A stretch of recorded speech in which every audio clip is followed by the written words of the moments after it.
కొమరవెల్లి మల్లన్న భక్తులకు శుభవార్త. తెలంగాణలోనే కాకుండా దేశవ్యాప్తంగా ఎంతో ప్రసిద్ధి చెందిన ప్రముఖ పుణ్యక్షేత్రం కొమరవెల్లి మల్లన్న దర్శనానికి వచ్చే కోట్లాది మంది భక్తుల ప్రయాణ కష్టాలు తీరనున్నాయి. భక్తుల సౌకర్యాన్ని దృష్టిలో ఉంచుకుని గౌరవ ప్రధానమంత్రి శ్రీ నరేంద్ర మోదీ గారు మంజూరు చేసిన Komaravelli Mallanna railway station July 26న అధికారికంగా ప్రారంభం కానుంది.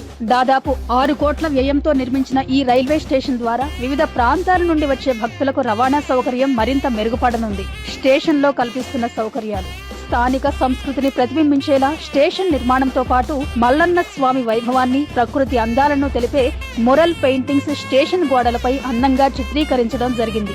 వీటితో పాటు 450 మీటర్ల పొడవు, 10 మీటర్ల వెడల్పు ఉన్న హై లెవెల్ ప్యాసింజర్ ప్లాట్ఫారం సౌకర్యం, ప్రయాణికులు సేద తీరేందుకు వెయిటింగ్ హాల్, టికెట్ బుకింగ్ కౌంటర్లు, వాహనాల రాకపోకల కోసం విశాలమైన పార్కింగ్ స్థలం, తాగునీటి వసతి, దివ్యాంగుల కోసం ప్రత్యేక వసతి కల్పించడం జరిగింది. గౌరవ ప్రధాని శ్రీ నరేంద్ర మోదీ గారి చొరవతో నిర్మితమవుతున్న ఈ కొత్త రైల్వే స్టేషన్ తెలంగాణలో ఆధ్యాత్మిక పర్యాటకాన్ని బలోపేతం చేయడమే కాకుండా స్థానిక ఆర్థిక అభివృద్ధికి ఎంతగానో తోడ్పడనుంది.